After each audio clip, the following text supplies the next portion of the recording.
I recently put out a video on my Claude Code setup. This is part 2 of that video. If you haven't watched the first video and you need to know how to set up Claude Code, go ahead and watch it. I think it's a good one. In this video, I'll cover the important parts of my claude.md file.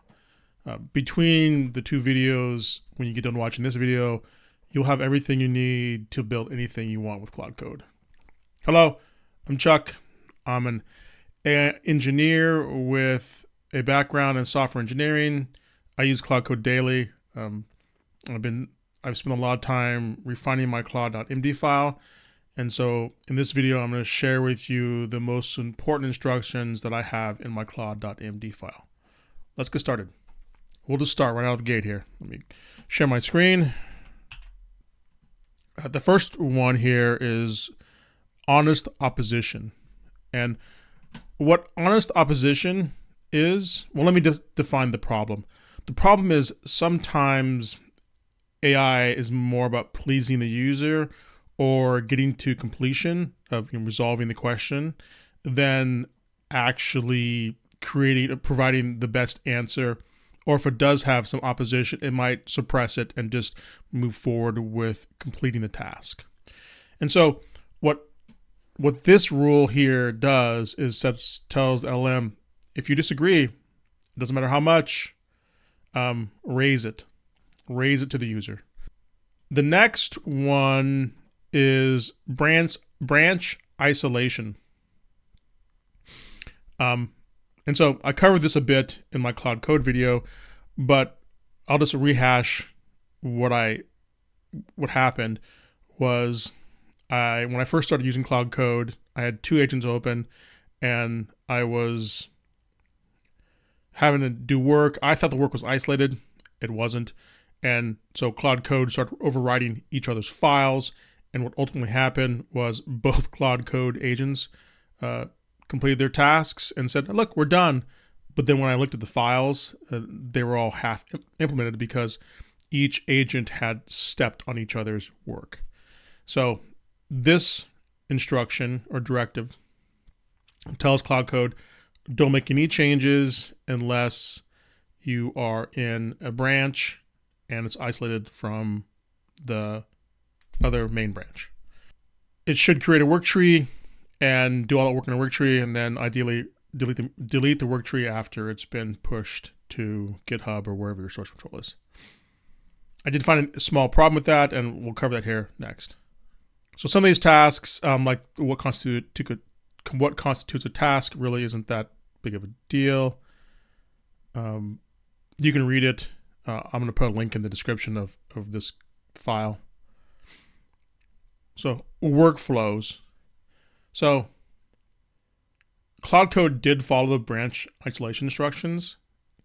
However, it didn't follow it in the correct order. So what was happening after I added the branch isolation instructions was Claude Code would do all the changes in the main repo, the main folder, and then realize, oh wait, I can't check this in until I create a work tree and then deploy it from a work tree. So they would make all these changes and wait to the very end of the task and then create the work tree and then copy their changes in the work tree and then push the PR.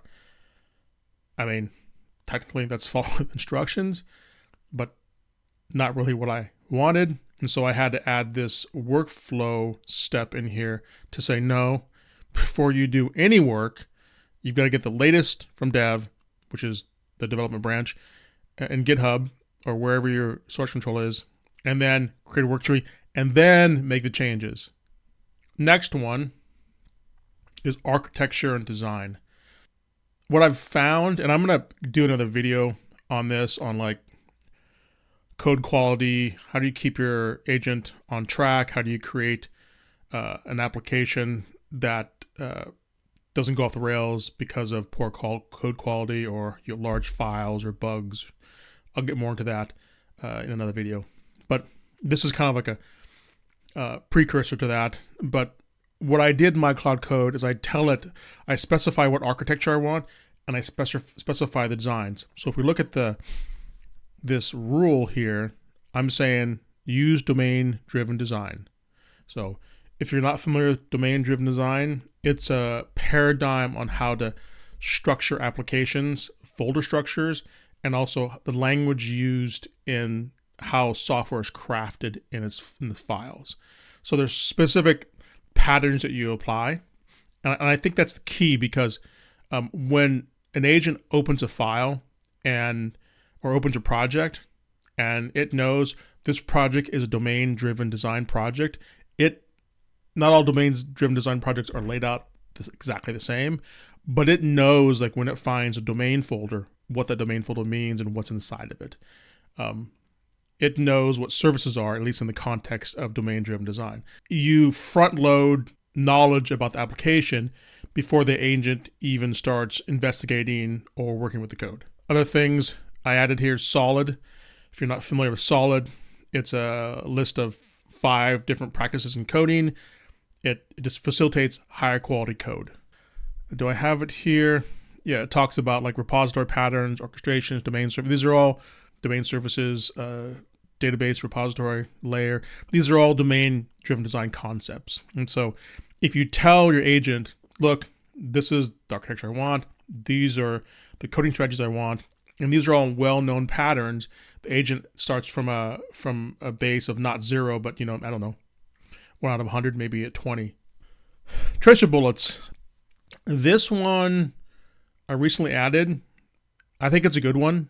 And the reason, let me just describe what it is. A tracer bullet is a feature, is implementing one part of a feature from end to end. Let me give you an example. Let's say you have a user login page. Obviously the core functionality is you put a username and password in, you hit login, and logs you into the application and redirects you to some page. But there's also like reset password, retrieve username. You could even consider like sign out part of that process, even though it's not part of the login page, but it's part of authentication.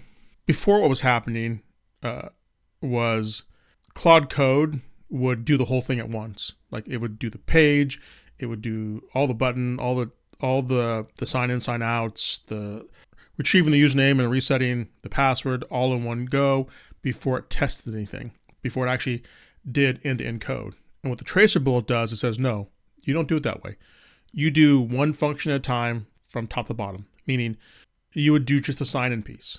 Like, you would create the UI, you would have fields for inputs, password, or the username, password. This is for a web page. You do the API calls to the server, access the database, and see if the credentials are in the database, or if you're using some third-party API, it would code that up. It wouldn't make the call, but it would code up the code to go to the third-party auth provider.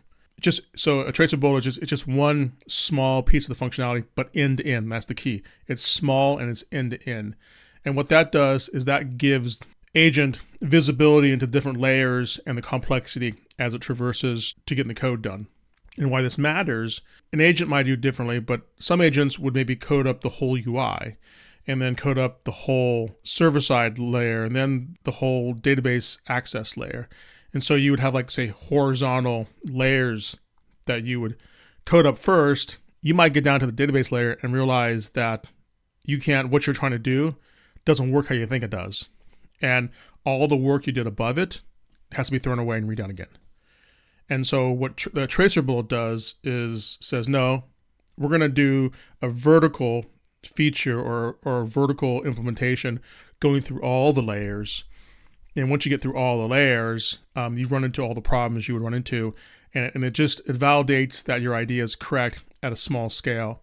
And if you have to throw it away because you find something that's not right, that's fine. You haven't wasted that much work. Next one is file size limits. So file size limits and code quality, they go together. File size limits talks about the size of the number of lines in a file, and then code quality talks about lines in a function and the complexity of each function. So for example, here, each function must have less than or equal to 20 lines in the function and a complexity measurement of less than 10. And in this case, the complexity measurement is 10, which is each function should have only 10 decisions in it. Your functions might get to this.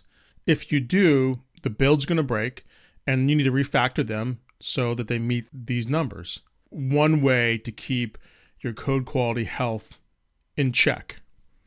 So the next and the last piece that I have in my claude.md file is testing.